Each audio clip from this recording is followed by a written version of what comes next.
नमस्कार साथियों, एक बार फिर स्वागत है आपके अपने YouTube चैनल शक्तिम सक्सेस विजन में, जिसमें हम लेकर आए हैं हिंदी की एक शानदार प्रैक्टिस सेट सीरीज जो आपके आने वाले सभी प्रतियोगी परीक्षाओं में बहुत ही उपयोगी सिद्ध होगी। आइए शुरू करते हैं प्रैक्टिस सेट नंबर 1 और जिसका टॉपिक है हिंदी भाषा का स्वरूप, उत्पत्ति एवं विकास। चलिए बढ़ते हैं प्रैक्टिस सेट की ओर। भाषा शब्द का निर्माण संस्कृत की किस धातु से हुआ है? ऑप्शंस हैं भाष्य धातु, भास धातु, भाषी या भाष्य धातु। तो इसका उत्तर होगा दोस्तों ऑप्शन बी, ऑप्शन 2। भास का अर्थ है व्यक्त करना और धातु क्रिया के मूल रूप को हम कहते हैं। चलिए बढ़ते हैं अगले क्वेश्चन की ओर। हिंदी की उत्पत्ति किस अपभ्रंश से हुई है? ऑप्शंस हैं मागधी अपभ्रंश, नागर अपभ्रंश, शौरसेनी अपभ्रंश और अर्धमागधी अपभ्रंश। तो दोस्तों इसका उत्तर होगा शौरसेनी अपभ्रंश। हिंदी की उत्पत्ति शौरसेनी अपभ्रंश से हुई है। आगे देखें, कन्नड़ भाषा किस भाषा परिवार की भाषा है? ऑप्शंस हैं भारोपीय, ऑस्ट्रिक, द्रविड़ और कन्नौजी। तो दोस्तों भारत में जो 4 भाषा परिवार हैं उनमें से एक द्रविड़ भाषा परिवार भी होता है और उसी की कन्नड़ भाषा है। आगे बढ़ते हैं नेक्स्ट क्वेश्चन की ओर। आकृति या रूप के आधार पर हिंदी किस प्रकार की भाषा है? तो दोस्तों हिंदी वियोगात्मक प्रकार की भाषा है। चलिए बढ़ते हैं नेक्स्ट क्वेश्चन की ओर। किस देश की भाषा की लिपि को चित्र लिपि में प्रदर्शित किया जाता है? इसके विकल्प हैं हमारे जर्मनी, ईरान, भूटान या चीन। तो इसका उत्तर होगा दोस्तों चीन। चीन की जो भाषा है वो चित्रात्मक है। चलिए आगे देखते हैं, भारत में कितनी भाषाएं मान्यता प्राप्त हैं? मान्यता प्राप्त है आज से दोस्तों संविधान में वर्णित भाषाओं से है कि संविधान में कितनी भाषाओं को जगह दी गई है। तो ऑप्शन इसका उत्तर होगा ऑप्शन 3, 22 भाषाओं को संविधान में जगह दी गई है। आगे बढ़ते हैं, भारत के मूल संविधान में कुल कितनी भाषाओं का उल्लेख किया गया है? तो दोस्तों ऑप्शन है इसके, मूल संविधान में कितनी भाषाएं दी गई थी? 8 भाषाएं या 12 भाषाएं, 14 भाषाएं या 16 भाषाएं। तो जो मूल संविधान था भारत का उसमें 14 भाषाओं को मान्यता दी गई थी। बाकी भाषाएं इसमें बाद में संशोधित करके जोड़ी गई जो कि अब 22 हैं। चलिए आगे बढ़ते हैं, हिंदी शब्द मूल रूप से किस भाषा का शब्द है? ऑप्शन है हमारे संस्कृत, फारसी, अरबी या ईरानी। दोस्तों फारसी भाषा का मूल रूप से शब्द है हिंदी। आगे बढ़ते हैं, हिंदी भाषा को किस लिपि में लिखा जाता है? इसका ऑप्शन है ब्राह्मी लिपि, प्राकृत लिपि, गुरुमुखी लिपि या देवनागरी लिपि।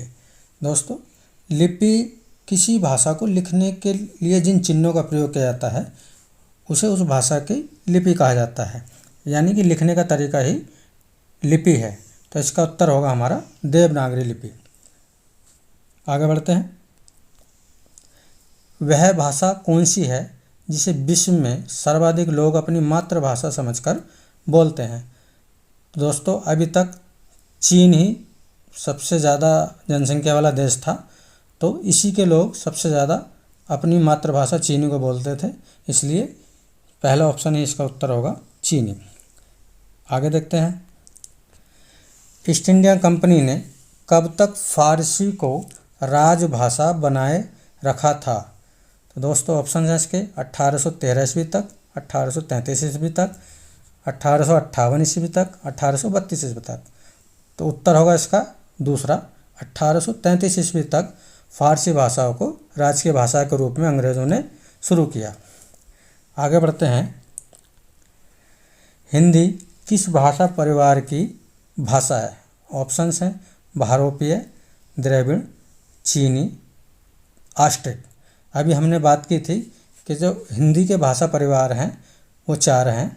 जो भारत में कुल जनसंख्या है वो 4 परिवारों में बटी हुई है, भारोपीय, द्रविड़ और ऑस्ट्रिक और चीनी तिब्बती। इसमें सबसे ज़्यादा भारोपीय परिवार के लोग हैं, यानी कि भारोपीय परिवार की जो भाषा है उनको बोलने वाले लोग हैं, जो कि 73% हैं, और द्रविड़ को बोलने वाले पूरे भारत में 25% लोग हैं, और ऑस्ट्रिक को बोलने वाले 1.3%, जबकि चीनी तिब्बतियों को केवल 0.7% ही लोग बोलते हैं। आगे बढ़ते हैं नेक्स्ट क्वेश्चन की ओर। निम्न में से कौन सी बोली अथवा भाषा हिंदी के अंतर्गत नहीं आती? ऑप्शंस हैं कन्नौजी, अवधी, बांगरू या तेलुगु। तो ऑप्शंस होगा इसमें चौथा उत्तर होगा, तेलुगु भाषा हिंदी के अंतर्गत नहीं आती है। आगे बढ़ें। संसार की भाषाओं में हिंदी का कौन सा स्थान है? पहला, दूसरा, तीसरा या चौथा? तो दोस्तों इसका उत्तर होगा तीसरा। पहला स्थान चीनी का है और दूसरा स्थान अंग्रेजी भाषा को दिया गया है, क्योंकि अंग्रेजी भाषा भी बहुत सारे देशों में बोली जाती है, और तीसरा स्थान हिंदी का है। बढ़ते हैं अगले प्रश्न की ओर। पूर्वी हिंदी किस अपभ्रंश से निकलती है? ऑप्शन है हमारे शौरसेनी अपभ्रंश, महाराष्ट्री, मागधी और अर्धमागधी। दोस्तों इसका उत्तर होगा अर्धमागधी अपभ्रंश। अर्धमागधी अपभ्रंश पूर्वी हिंदी की एक भाषा है और इससे 3 बोलियां निकलती हैं, अवधी, बघेली और छत्तीसगढ़ी। चलिए आगे बढ़ते हैं। बिहारी, बंगाली, उड़िया और असमिया भाषाओं का विकास किस अपभ्रंश से हुआ है? ऑप्शन है हमारे शौरसेनी अपभ्रंश से, ब्राह्मण अपभ्रंश से, अर्धमागधी अपभ्रंश से या मागधी अपभ्रंश से? तो दोस्तों इसका उत्तर होगा हमारा मागधी अपभ्रंश से ये भाषाएं निकलती हैं। आगे देखते हैं। हिंदी की विशिष्ट बोली ब्रज भाषा किस रूप में सबसे अधिक प्रसिद्ध है? ऑप्शंस हैं काव्य भाषा के रूप में, राष्ट्रभाषा के रूप में, राजभाषा के रूप में या तकनीकी भाषा के रूप में? तो इसका उत्तर होगा दोस्तों ऑप्शंस ए, काव्य भाषा के रूप में ब्रज भाषा प्रसिद्ध है। चलिए आगे बढ़ते हैं। ब्रज भाषा का विकास किससे हुआ है? ऑप्शन है हमारे मागधी, शौरसेनी, पैचासी, उपनागर। आगे बढ़ते हैं नेक्स्ट क्वेश्चन की ओर। किसके शासनकाल में ब्रज भाषा की विशेष उन्नति हुई थी? ऑप्शन है हमारे अकबर, शाहजहां, जहांगीर, औरंगजेब। तो दोस्तों अकबर इसका उत्तर होगा, क्योंकि अकबर के काल को ही हिंदी भाषा का स्वर्ण काल हम कहते हैं। चलिए देखते हैं अगला क्वेश्चन। निम्नलिखित में से किस बोली का अपना कोई साहित्य नहीं है? ऑप्शन है हमारे अवधी, ब्रजभाषा, कुमायूनी और बघेली। तो दोस्तों इसका उत्तर होगा बघेली। बघेली भाषा का अपना कोई साहित्य नहीं है। अगला क्वेश्चन देखते हैं। ब्रजबुली नाम से कौन सी भाषा इनमें से जानी जाती है? ऑप्शन है हमारे पंजाबी, मराठी, गुजराती या पुरानी बांग्ला। तो दोस्तों पुरानी बांग्ला ब्रजबुली नाम से जानी जाती है। आगे बढ़ते हैं। ग्वालियर की बोली कौन सी है? ऑप्शन है हमारे मगही, बघेली, बुंदेली या खड़ी बोली। तो दोस्तों ग्वालियर में बोले जाने वाली जो बोली है वह है बुंदेली। आगे देखते हैं क्वेश्चन। किस तिथि को हिंदी को राजभाषा बनाने का निर्णय लिया गया था? ऑप्शन है हमारे 15 अगस्त 1947, 26 जनवरी 1950, 14 सितंबर 1949 या 29 फरवरी 1948। तो दोस्तों इसका उत्तर होगा 14 सितंबर 1949। इसी दिन को हम हिंदी दिवस के रूप में मनाते हैं। आगे बढ़ते हैं। मानक देवनागरी वर्णमाला किस वर्ष प्रकाशित हुई थी? ऑप्शन है इसके 1966 ईस्वी में, 1962 ईस्वी में, 1969 या 1965 ईस्वी में। तो 1966 ईस्वी में मानक देवनागरी वर्णमाला को प्रकाशित किया गया था सबसे पहले। चलिए बढ़ते हैं अगले क्वेश्चन की ओर। दक्षिण भारत हिंदी प्रचार सभा का मुख्यालय कहाँ पर स्थित है? इसके विकल्प हैं हमारे हैदराबाद, बेंगलोर, चेन्नई या मैसूर। दोस्तों चेन्नई में हिंदी प्रचार सभा का मुख्यालय स्थित है। बढ़ते हैं आगे। भारतीय संविधान में किस अनुच्छेदों में राजभाषा संबंधी प्रावधानों का उल्लेख मिलता है? तो इसका ऑप्शन ए उत्तर होगा हमारा 343 से 351 तक हिंदी के बारे में हमें संविधान में वर्णन मिलता है। चलिए बढ़ते हैं अगले क्वेश्चन की ओर। भारत की प्रथम देश भाषा कौन सी थी? ऑप्शन है इसमें संस्कृत, हिंदी, पाली या प्राकृत। तो इसका उत्तर होगा दोस्तों पाली भाषा भारत की पहली देश भाषा कही जाती है। चलिए बढ़ते हैं आगे। सूरदास का काव्य किस भाषा में है? ऑप्शन हैं मैथिली, अवधी, बुंदेली या ब्रज भाषा। तो दोस्तों सूरदास का जितना भी काव्य है वो सब ब्रज भाषा में वर्णित है। बढ़ते हैं अगले क्वेश्चन की ओर। बिहारी भाषा की 3 बोलियां कौन सी हैं? ऑप्शन हैं हमारे मैथिली, मगही और भोजपुरी, मेवाती, हाड़ौती और मेवाड़ी, अवधी, बघेली और भोजपुरी, कुमाऊनी, गढ़वाली और मगही। तो दोस्तों ऑप्शन ए इसका सही उत्तर होगा। मैथिली, मगही और भोजपुरी जो हैं वो बिहारी भाषा की बोलियां हैं। बढ़ते हैं अगले क्वेश्चन में। अपभ्रंश और हिंदी के बीच के समय को क्या कहते हैं? ऑप्शन हैं हमारे इसके दोस्तों परिवीक्षा काल, संक्रांति काल, परिनिष्ठिता काल, शौरसेनी काल। तो इसका जो उत्तर होगा इन दोनों कालों के बीच के समय को हम कहते हैं संक्रांति काल।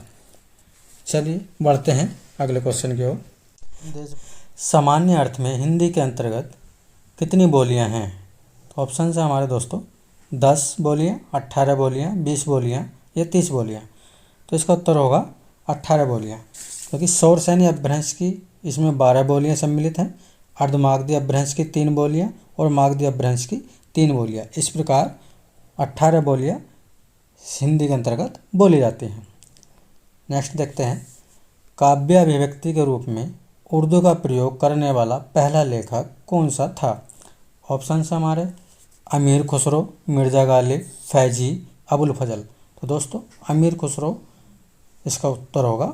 इसने उर्दू का प्रयोग सबसे पहले काव्य अभिव्यक्ति के लिए किया था। नेक्स्ट खड़ी बोली का उपयोग सबसे पहले किसने किया था? ऑप्शन है हमारे सदल मिश्र ने, ईशान अल्लाह खान ने, अब्दुल रहीम खान खाना ने या अमीर खुसरो ने। तो अमीर खुसरो ने सबसे पहले खड़ी बोली का प्रयोग किया था। अगले क्वेश्चन की ओर चलते हैं। विनय पत्रिका की भाषा कौन सी है? ऑप्शन है हमारे ब्रज भाषा, अवधी, मैथिली, भोजपुरी। तो दोस्तों विनय पत्रिका की जो भाषा है वो ब्रज भाषा है। चलिए आगे चलते हैं। गुरुमुखी किस भाषा की लिपि है? दोस्तों लिपि के बारे में हमने बात की थी कि किसी भी भाषा में जो चिन्ह उसको लिखने में प्रयोग किए जाते हैं उनको लिपि कहते हैं। जैसे हिंदी को हम देवनागरी में लिखते हैं, उसी प्रकार गुरुमुखी किस भाषा की लिपि है? पंजाबी भाषा की।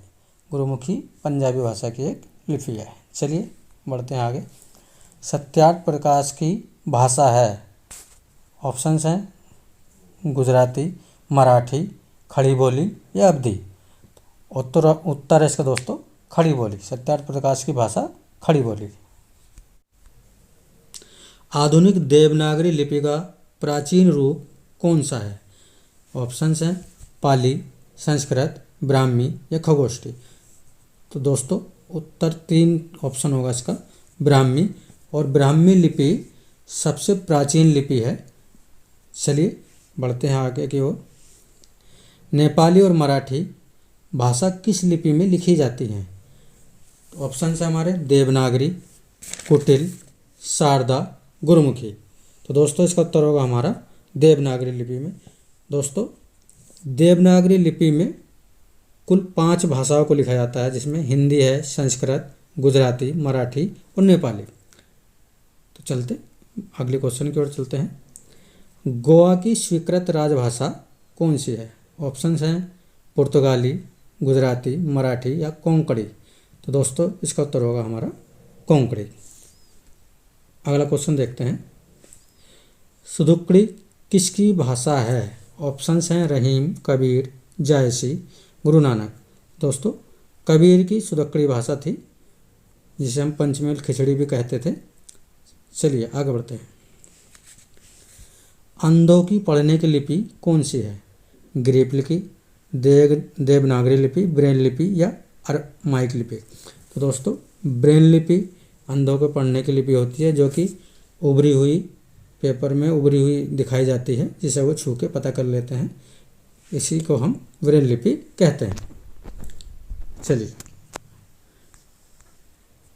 भारतीय संविधान की किस अनुसूची में 22 भाषाओं को मान्यता प्रदान की गई है? ऑप्शन हमारे तीसरी, छठी, 8वीं, 12वीं।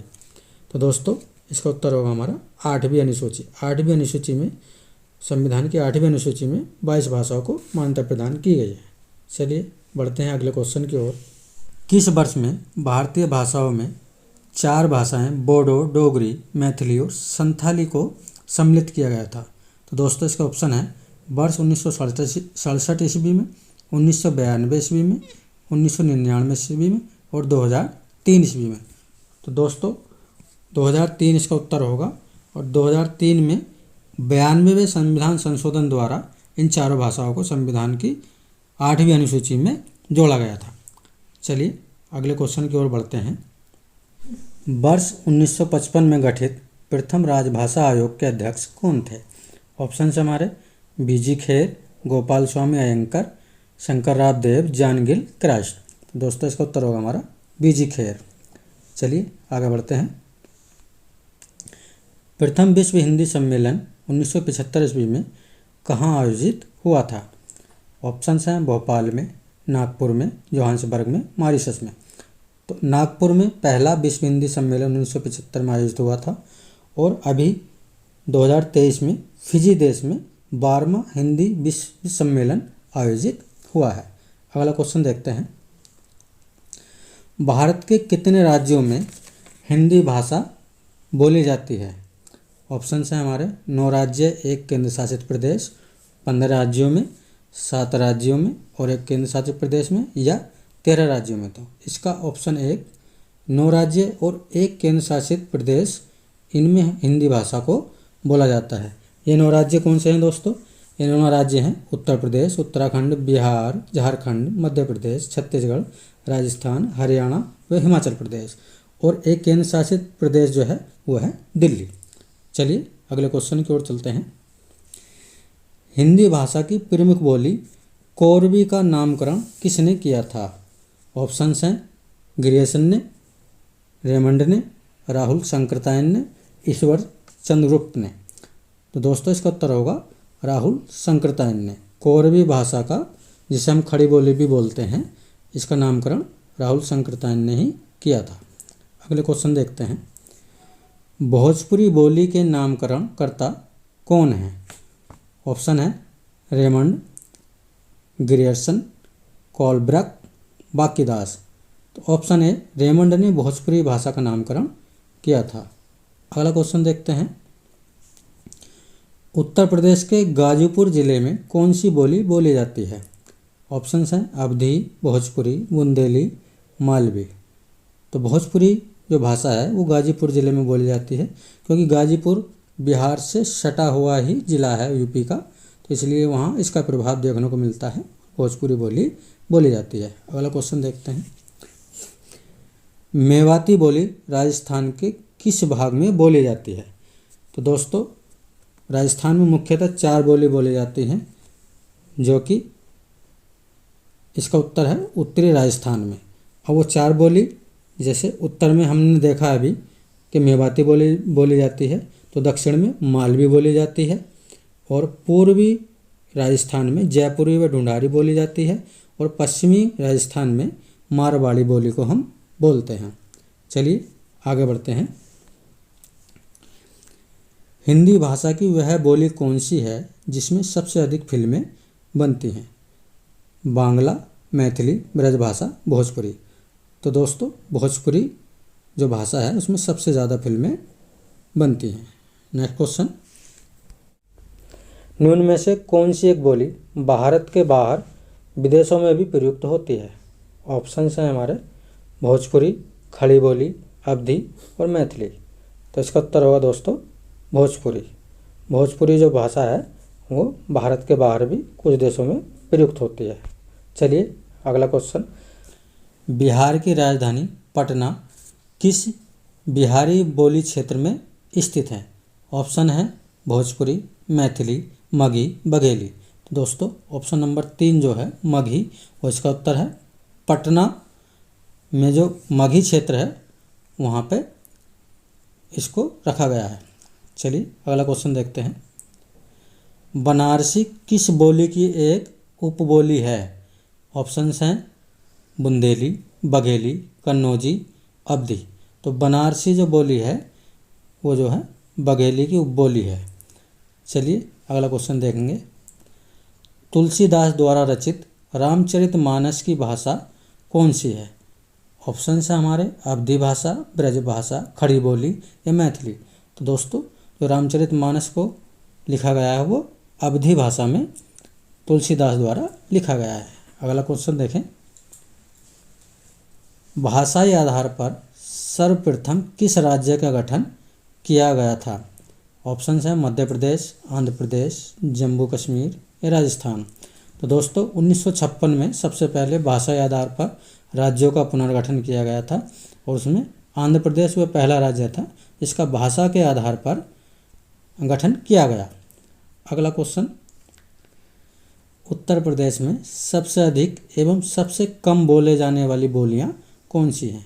ऑप्शन है हमारे अवधी या बघेली, ब्रज भाषा और भोजपुरी, ब्रज या कन्नौजी, खड़ी बोली और ब्रज। तो दोस्तों सबसे ज़्यादा अवधी बोली जाती है और सबसे कम बघेली उत्तर प्रदेश में। चलिए नेक्स्ट क्वेश्चन की ओर बढ़ते हैं। पाली किस धर्म की भाषा है? दोस्तों बौद्ध धर्म, जैन धर्म, सनातन धर्म या पारसी धर्म। तो बौद्ध धर्म की भाषा पाली थी। महात्मा बुद्ध ने पाली भाषा में ही अपने सबसे ज़्यादा उपदेश लोगों को दिए थे। चलिए नेक्स्ट क्वेश्चन। हिंदी में डायलेक्ट किसे कहते हैं? ऑप्शंस हैं भाषा को, उपभाषा को, बोली को, लिपि को। दोस्तों इसका उत्तर होगा उपभाषा। उपभाषा को डायलेक्ट कहा जाता है। अगला क्वेश्चन। अंतर्वेदी नाम से किस बोली को जाना जाता है? ऑप्शंस हैं ब्रज भाषा को, कोरवी भाषा को, अवधी को या भोजपुरी को। दोस्तों उत्तर होगा ब्रज भाषा को। ब्रज भाषा को अंतर्वेदी के नाम से भी जाना जाता है। आज का मोटिवेशनल कोट है, जो अपने कदमों की काबिलियत पर विश्वास रखते हैं वो ही अक्सर मंजिल पर पहुंचते हैं। तो दोस्तों आप भी अपने ऊपर विश्वास रखें और अच्छे से मेहनत करें, आपको सफलता निश्चित मिलने वाली है। तो इसी के साथ हम अपनी वीडियो को समाप्त करते हैं। अगर आप हिंदी की ऐसी और भी प्रैक्टिस सेट वीडियो चाहते हैं तो हमारे चैनल से जुड़े रहें और हमारे चैनल को लाइक, शेयर, सब्सक्राइब करें।